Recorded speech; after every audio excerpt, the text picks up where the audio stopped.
We are continuing to look at the presidency of Thomas Jefferson.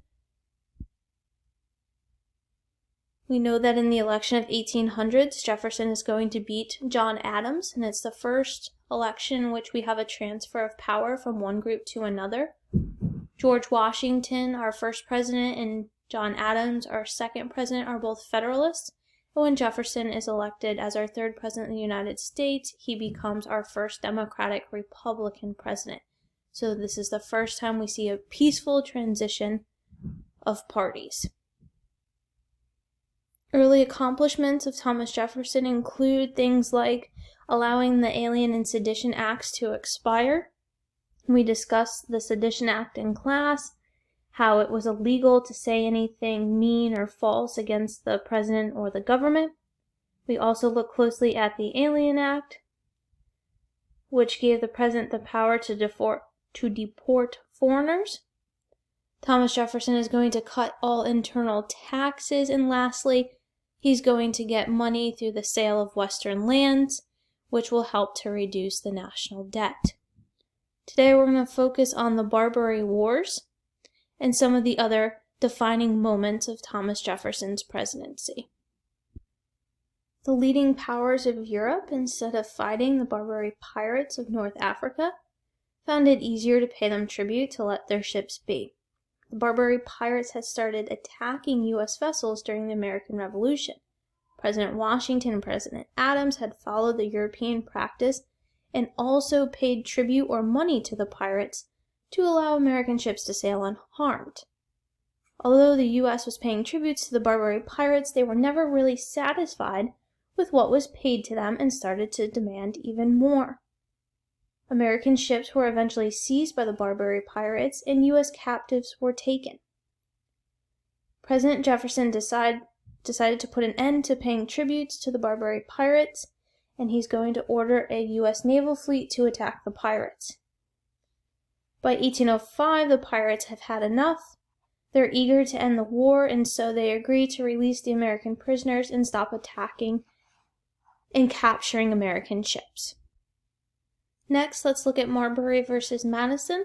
In the 1800s U.S. presidential election, Thomas Jefferson, we know, wins over John Adams. But days before Adams has to leave office, he wanted to give a number of people jobs, so that Jefferson essentially could not give these jobs away.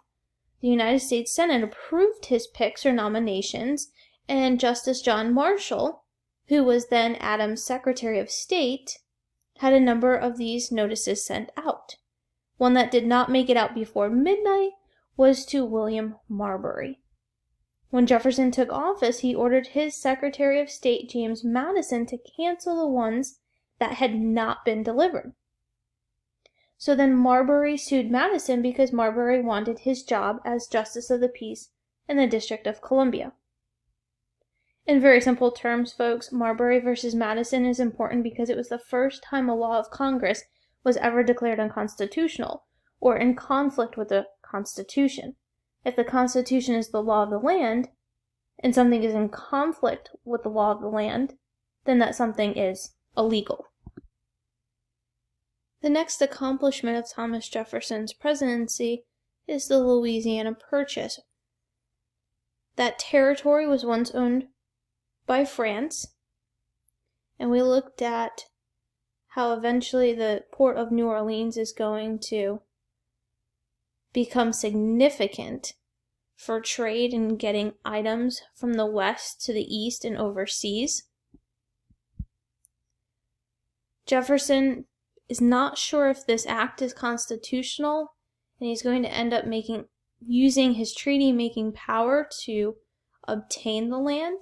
We know that it was purchased for $15 million and that it doubled the size of the United States.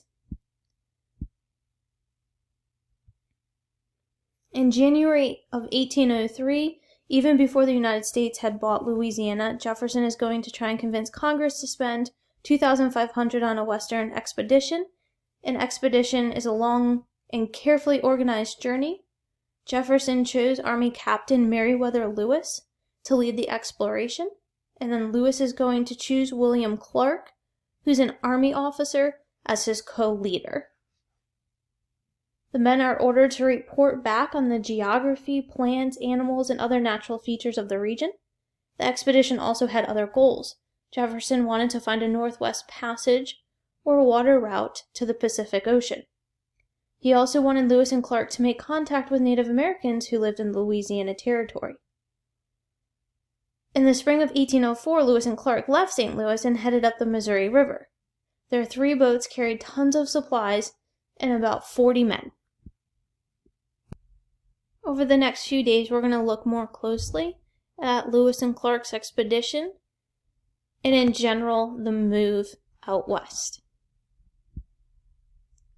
Next, we have the Embargo Act of 1807. We looked at this last week. U.S. ships and sailors are being harassed by both France and Britain. The Embargo Act simply was that Thomas Jefferson blocks all trade with both countries. In short, it only comes back to hurt U.S. merchants, and it damages the United States economy. Looking at Jefferson's legacy, Jefferson's handpicked successor, James Madison, will become our next president. Jefferson renews his friendship with his political rival, John Adams, and interestingly, both die on July 4th, 1826, which is the 50th anniversary of the Declaration of Independence.